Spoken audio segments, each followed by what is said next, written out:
আমাদের হিস্ট্রি 1971 যায় শেষ হয় নাই, বরং 1971 সালে আমাদের হিস্ট্রিকে চিন্তাই করে ফেলা হয়েছে। 1971 সালে আমাদের দেশকে গিলে ফেলা হয়েছে। এই সত্য কথাগুলো আপনাদের বলতে হবে। আপনারা আগের হিস্ট্রি কম্পারিজন করেন, এখন সেটা বলার সময়। পরের হিস্ট্রি আপনারা দেখেন, আমরা আগে মাথা উঁচু করে বাঁচতাম না এখন মাথা উঁচু করে বাঁচি। এখন আমাদের গেলে ভয় লাগবে রাস্তা দিয়ে আমি বাড়ি পর্যন্ত ফিরে যেতে পারবো কিনা। আপনি 71 আগে চলে যান, যে আমরা দেখতেছি 7ই মার্চের ভাষণ দেওয়ার পরেও ওই লোকটা কিন্তু ঠিকই নিশ্চিন্তে তার বাড়ি ফিরে গেছে।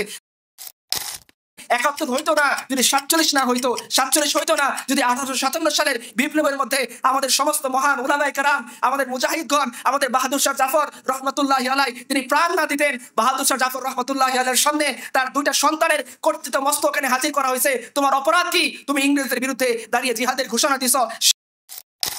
যদি সৈয়দ আহমদ শহীদ বেরলভী রহমতুল্লাহি আলাইহি উনি যদি বলেন যে বালাকোটের ময়দানে আমি রক্ত দিয়েছি এই ভূখণ্ডকে আবাদ করার জন্য, যদি শাহ ওয়ালিউল্লাহ মুহাদ্দিস দেহলভী রহমতুল্লাহি আলাইহি তিনি যদি দাঁড়িয়ে বলেন যে যখন আমি পারিনি আহমদ শাহ আব্দালীকে চিঠি লিখে এই দেশে নিয়ে এসেছি, ভারতবর্ষকে দারুল হাল ফতোয়া দিয়েছি যাতে মুসলমানরা বুঝতে পারে তাদের দায়িত্ব কি, এতগুলা ভুলে গেছে সৈয়দ আহমদ শহীদ বেরলভী রহমতুল্লাহি আলাইহির কথা।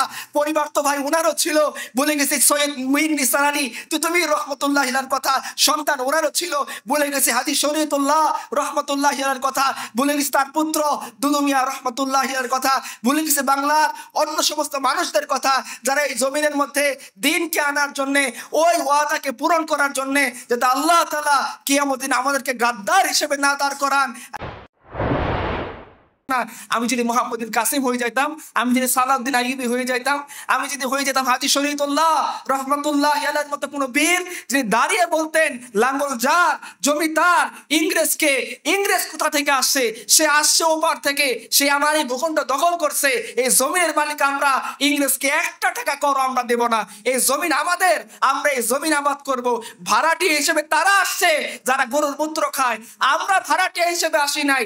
এই জমিন আমাদের পূর্বপুরুষরা সেই আগেকার যুগ থেকে 1203 সাল থেকে আবাদ করছেন। আমাদের হিস্ট্রি 1971 যায় শেষ হয় নাই, বরং 1971 সালে আমাদের হিস্ট্রিকে চিন্তাই করে ফেলা হয়েছে। 1971 সালে আমাদের দেশকে গিলে ফেলা হয়েছে। এই সত্য কথাগুলো আপনাদের বলতে হবে। আপনারা আগের হিস্ট্রি কম্পারিজন করেন, এখন সেটা বলার সময়। পরের হিস্ট্রি আপনারা দেখেন, আমরা আগে মাথা উঁচু করে বাঁচতাম না এখন মাথা উঁচু করে বাঁচি।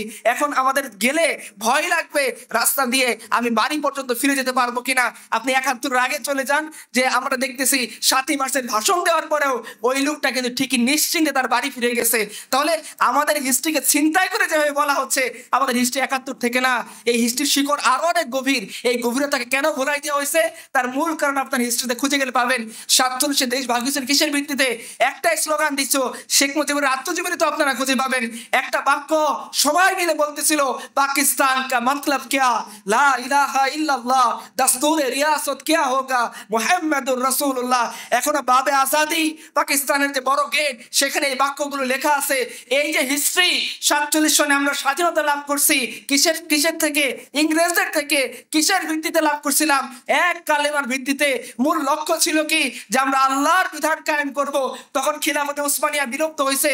এই মুলক এবং ওই গাদ্দার মুলক সবাই মিলে বলতেছিল, আল্লাহ আমাদেরকে একটা ভূখণ্ড দাও যেখানে আমরা তোমার বিধান কায়েম করব। খিলাফত তো মিটে গেছে জমিন থেকে, আমরা ইমারত কায়েম করব, যে ইমারতের মূল মন্ত্র হবে লা ইলাহা ইল্লাল্লাহ, যে ইমারতের দ্বিতীয় মূলনীতি হবে মুহাম্মদুর রাসূলুল্লাহ। এমন একটা ভূখণ্ড দাও। আল্লাহ গাদ্দারদের দোয়া কবুল করছে শুধুমাত্র পরীক্ষা করার জন্য। এই গাদ্দারগুলোকে আল্লাহ মুলক দিয়েছেন, ক্ষমতা দিয়েছেন, এরা এই ক্ষমতার অপব্যবহার করেছে। এরপরে হিস্ট্রিতে চিন্তায় হয়ে গেছে, এই গাদ্দারদের কারণে এই ভূখণ্ড চিন্তায় হয়ে গেছে, তাবেদার রাষ্ট্রে পরিণত হয়েছে। আমাদের সময় আসছে এই কথাগুলো বলার, যে আল্লাহ সুবহানাহু ওয়া তাআলা আমাদেরকে এই মুলক দিয়েছিলেন। 71 হইতো না যদি 47 না হইতো, 47 হইতো না যদি 1857 সালের বিপ্লবের মধ্যে আমাদের সমস্ত মহান উলামায়ে কেরাম, আমাদের মুজাহিদগণ, আমাদের বাহাদুর শাহ জাফর রহমতুল্লাহি আলাইহি তিনি প্রাণ না দিতেন। বাহাদুর শাহ জাফর রহমতুল্লাহি আলাইহির সামনে তার দুইটা সন্তানের কর্তৃত্ব মস্তক এখানে হাজির করা হয়েছে। তোমার অপরাধ কি? তুমি ইংরেজদের বিরুদ্ধে দাঁড়িয়ে জিহাদের ঘোষণা দিছ। শিখদের নিয়ে, মারাঠাদের নিয়ে, মুসলমানদের একত্র করে ইংরেজ রাজের বিরুদ্ধে যুদ্ধ করছো। বাহাদুর শাহ জাফর রহমতুল্লাহি আলাইহি তার 2 সন্তানের কর্তৃত্ব মস্তক প্লেটে আনা হয়েছে, আর নিজেকে সান্ত্বনা দিয়ে বলতেছিলেন, বাপ করনি মুঝে মুশকিল কभी ऐसे तो ना थी जैसे आप है তেরা মাহফিল কবি ऐसे तो ना थी। উনি বলতেছিলেন জাফর নিজেকে সান্ত্বনা দাও, মনে রেখো টিপু সুলতান রহমতুল্লাহি আলাইহি উনিও স্বাধীনতার জন্য লড়াই করছেন, ইংরেজরা তাকেও পরাজিত করছে। ইংরেজরা ঠিক এইভাবে টিপু সুলতানের সন্তানের মৃতদেহ এইভাবে কেটে তার সামনে উপস্থাপন করেছে, তুমি নিজেকে সান্ত্বনা দাও। এই রক্তের উপর দাঁড়িয়ে এই ভূখণ্ড কায়েম হয়েছে। আজকে আমি আপনি কথা বলতে পারতেছি কত হাজারো মানুষের ঘুমের বিনিময়ে, কত হাজারো মানুষের রক্তের বিনিময়ে, কত হাজারো মানুষের পরিশ্রমের বিনিময়ে। তারা যদি আবেগে হইতেন, যদি ক্ষমতাসীনদের বিরুদ্ধে না দাঁড়াইতেন, যদি তারা যুদ্ধ জিহাদ না করতেন, নিজের জীবনকে বিলিয়ে না দিতেন, নিজে কমফোর্ট জোন থেকে বেরিয়ে এসে যদি এক আল্লাহর জন্য জীবনকে উৎসর্গ না করতেন, হয়তো এরকমটা হয়তো মক্কার মুশরিকদের মতো আমরা আল্লাহর কথা বললে আমাদের টুটি চেপে ধরা হয়তো। এই ভূখণ্ড যদি 47-এর মাধ্যমে স্বাধীন না হয়তো, আজকে হিন্দুস্তানের দিকে তাকিয়ে দেখেন, এই উত্তরপ্রদেশের এই তো 3 দিন আগের ঘটনা, শুধুমাত্র জোরে আজান দিছে 2 লাখ রুপি জরিমানা করছে, মসজিদ ঘুরিয়ে দিচ্ছে, বেহুদা বলতেছে এই মসজিদের নিচে মন্দির ছিল, বাস মসজিদকে ভাগ বাটোয়ারা করে দেওয়া হয়েছে। উত্তরপ্রদেশে আরেকটা মসজিদে দেখলাম দোতলা দেওয়া হয়েছে পূজার জন্য, নিচতলা দিছে মন্দিরের জন্য। খুব সুন্দর এই দৃশ্য আমরা দেখতেছি। এই যে আজকে আপনি আমি কথা বলতে পারতেছি, আজকে আপনি আমি এখানে আলোচনা করতে পারতেছি, অন্তত নামাজটা তো পড়তে পারতেছি, এটার পিছনে আমাদের পূর্বসূরীদের অবদান আছে। আমাদের অবদান কোথায়? তারা যদি আল্লাহর কাছে গিয়ে বলে, হে আল্লাহ, যে দায়িত্ব তুমি আমাদেরকে দিয়েছিলা, যদি হাজী শরীয়তুল্লাহ রহমতুল্লাহি আলাইহি উনি আমাদের সামনে দাঁড়িয়ে বলেন যে আল্লাহ তুমি আমাকে যতটুকু ইলম দিয়েছিলা, যতটুকু তাকত দিয়েছিলা, যতটুকু ক্ষমতা দিয়েছিলা, আমি তোমার জন্য দাঁড়িয়ে গিয়েছি, পুরো ইংরেজ শক্তির বিরুদ্ধে লড়াই করেছি, লাঠি দিয়ে লড়াই করেছি, লাঠিয়ার বাহিনী তৈরি করেছি। তার পুত্র দুদু মিয়া রহমতুল্লাহি আলাইহি তিনি যদি বলেন যে আমি আমার বাবার রেখে যে আন্দোলনকে পরবর্তী প্রজন্ম পর্যন্ত ছড়িয়ে দিয়েছি, যদি শহীদ মীর নিসার আলী তিতুমীর রহমতুল্লাহি আলাইহি উনি যদি দাঁড়িয়ে বলেন যে আল্লাহ এরা যে তোমার কথা বলছে এর পিছনে আমার বাসের কেল্লার অবদান আছে, যদি সাইয়েদ আহমদ শহীদ বেরলভী রহমতুল্লাহি আলাইহি উনি যদি বলেন যে বালাকোটের ময়দানে আমি রক্ত দিয়েছি এই ভূখণ্ডকে আবাদ করার জন্য, যদি শাহ ওয়ালিউল্লাহ মুহাদ্দিস দেহলভী রহমতুল্লাহি আলাইহি তিনি যদি দাঁড়িয়ে বলেন যে যখন আমি পারিনি আহমদ শাহ আব্দালীকে চিঠি লিখে এই দেশে নিয়ে এসেছি, ভারতবর্ষকে দারুল হাল ফতোয়া দিয়েছি যাতে মুসলমানরা বুঝতে পারে তাদের দায়িত্ব কি।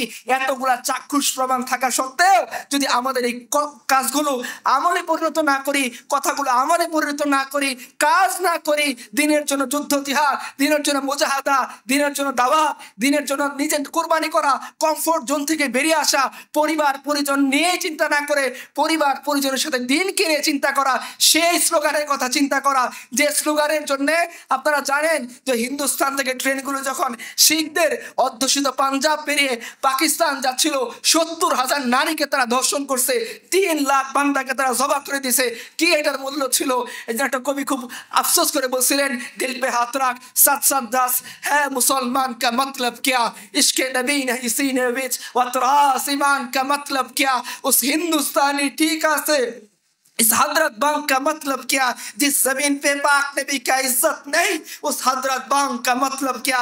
যে আমাদের ওই হিন্দুস্তানি তো ভালো ছিল, আমরা নরেন্দ্র মোদীর বান্দা হয়ে দুনিয়াতে জীবন কাটাইতাম, আমরা বলছিলাম আমরা আল্লাহ তোমার বান্দা, আমাদেরকে আলাদা ভূখণ্ড দাও, আমরা আলাদাভাবে কাজ করব।